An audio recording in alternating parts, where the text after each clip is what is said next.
Chelsea, who've been dominating this summer, and they still are. They could end up spending £200 million in 1 week. The latest incoming looks to be Romeo Lavia. They've agreed a fee with Southampton for the midfielder worth £58 million.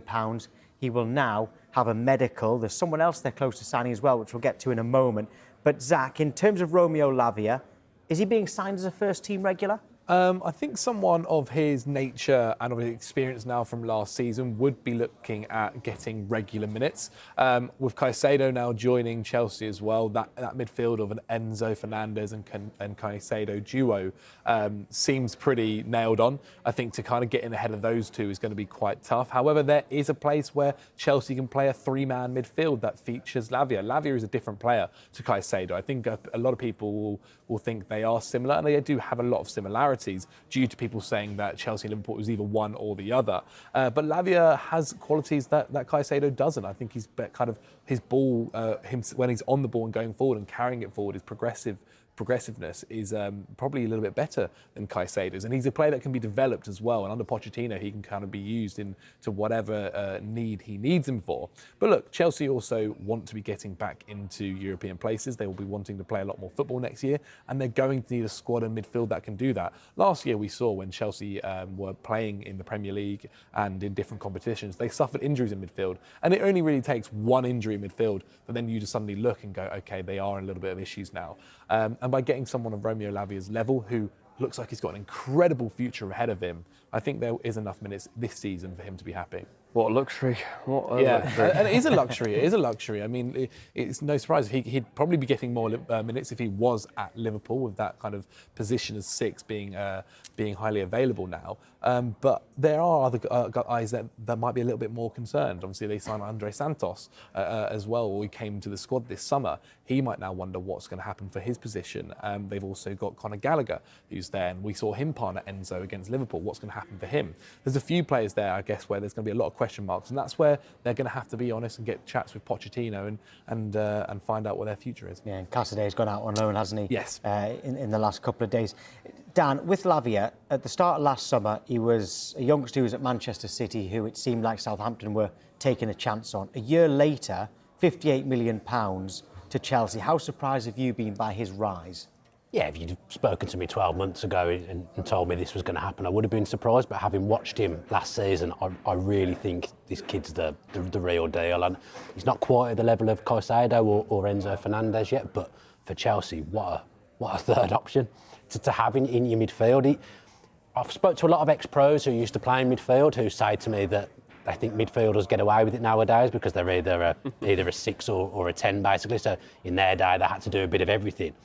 I think Lavia, wherever he plays, he does a bit of everything. He's not a defensive midfield, so you wouldn't play him as a lone 6. But I think in a pair as 2 6s with the one who's perhaps got a bit more licence to go forward, I think that absolutely suits him down to the ground. He's got such a strong skill set. He can put his foot in. He's a good distributor.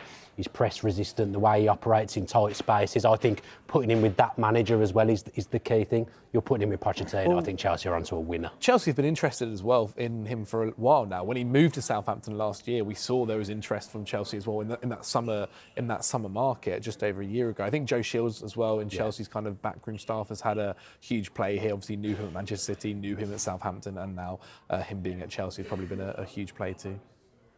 Nabeed, we can't talk about Lavia without thinking about the Liverpool side of things, because it looked like they were getting him. How frustrating has this been for Liverpool, especially after what happened with Caicedo? I mean, that's basically why I've sat here silent. You have not been yourself today, Randy. Honestly. In fairness to Nabeed, so the viewers know, he was doing soccer special last night. The poor lad has worked himself to the bone. And then I've come in this morning and we're going to talk about Lavia and Caicedo again. I think I speak for all Liverpool fans that we've sort of come into this window expecting more arrivals in midfield, potentially a left-sided centre-back, potentially backup at full-back. We've ended up in a situation where we've lost most of the players in our midfield, mainly because the offers were irresistible. I have seen some people on social media saying shouldn't have sold Fabinho, but £40 million is a great offer. But now the situation leaves Liverpool where they've offered for Moisés Caicedo 110 million. Everyone now knows that Liverpool have 110 million, which has not been the situation before. And so now Liverpool can't go around the market and sort of sneak up on someone and swoop a deal. And then Lavia's decided to go to Chelsea as well. So Liverpool's two main targets are now out of the running, and we're sort of at a point where we're lost, actually. I know we'll talk more about Liverpool shortly, but yeah, we're lost. Well, Chelsea certainly not lost, and they have triggered the release clause in Michael Olise's contract, thought to be £35 million.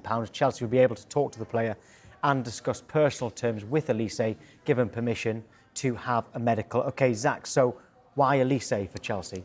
I guess if you look at a lot of recent signings Chelsea have made, it ticks all the boxes. A youngster who has huge potential and solid experience in the league that they've been playing in. And we've seen that with Olise last season with Crystal Palace. He had a fantastic year, maybe his best year yet, especially creatively. And actually, if you look into Chelsea's squad on the wings, creative wingers is something they actually don't necessarily have. Somebody that kind of makes something out of nothing, who's willing to take on a player. I mean, his assists last year, getting 11 assists in the league is no mean feat. It's fantastic, it has to be said. He's obviously a right winger that can play also in that 10 position. And Chelsea, whilst they do have Raheem Sterling, they do have Madueke, who is also at times been out for injuries. Like they could do with another backup, especially someone that can kind of play in that 10 position. And Nkunku's out at the moment. We think maybe that could be where he plays. Conor Gallagher could also could feature there as well. But someone like Olise could make that position his own, especially over the next couple of months whilst Christopher Nkunku is out. I think he is a solid sign. I think overall Chelsea are definitely targeting these youngsters who could have fantastic potential and careers, and also, if it doesn't quite work out at Chelsea, can have good sell-on value as well. He is an exciting player, though, isn't he, Olise? Yeah, Chelsea are having an incredible window with the type of player that they're bringing in under this manager. As I said earlier, I think I like Olise's development. So he's been at Chelsea, hasn't he? Was it Man City? Yeah, it was, I think, Arsenal at one point, then Chelsea for a long time, then Man City. Yeah, so you know he's operated in the high level academies. He's gone to a Championship club, got in the team there, done it in the EFL.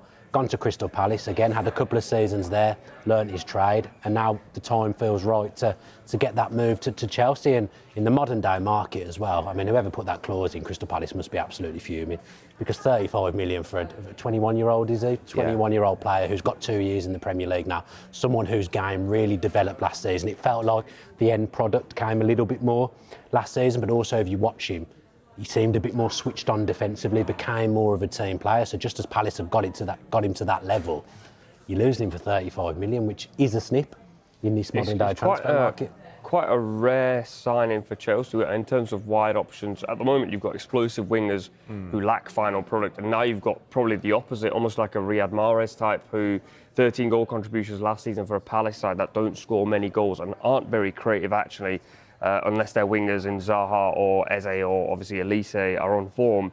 I think you've actually signed a player where you go, if you're struggling in the game, you can chuck him in, he'll get you that final product. At the moment, you're bringing on Mudryk and you're still waiting for what you'll get. I mean, there's a lot of what ifs at the moment with this Chelsea squad. I think all over the pitch. You look at from the defence to the attack, and even maybe with Sanchez in goal, you can question or say what if it works out there as well. As I mentioned, I think there's an idea, I guess, of surely one of them will succeed and become this incredible winger. And with Olise, as you mentioned, he had that Premier League experience. You feel for Palace obviously because they've lost Zaha. Losing another one in Olise can be definitely disappointing. It'd be kind of all looked at as for Eze to do a lot in that kind of forward role. But yeah, from a Chelsea point of view, buying attractive Premier League players who have shown their potential already in the league is definitely a strong way to go about things. It just feels like it's coming together for Chelsea a little bit now. Like we've all questioned them over the last 12 months, but they've got the right manager. Yeah, having Poch is a big thing. Having Poch is a big thing. Well, it's a big outlay on 3 players when you include Moisés Caicedo as well. And the thing is, they haven't actually played a lot of Premier League football altogether. We can show you actually between Caicedo, Lavia and Olise, there's not a huge amount of Premier League experience there. Zach, is that in any way, shape or form a worry? Remember, of course, Olise and Lavia haven't signed yet. Yes, of course. I think, look, you've eventually got to get Premier League experience. And when you are this young and at the age of, say, Lavia and 19, having 29 Premier League games or Premier League appearances is actually quite impressive. Yeah, good point. It's not like these players have never played in the Premier League, is it? I think if I was a Chelsea fan, I watched them on Sunday and thought, I've criticised it a little bit in the summer, but I actually sat there on Sunday and watched it and thought, this is really exciting, especially after you went through what you went through last season. What will be interesting is bringing those profiles into Chelsea's side, where you've had like Moisés Caicedo at Brighton. Brighton are so well run, top to bottom. He's arrived for literally pennies in comparison to what they've sold him for.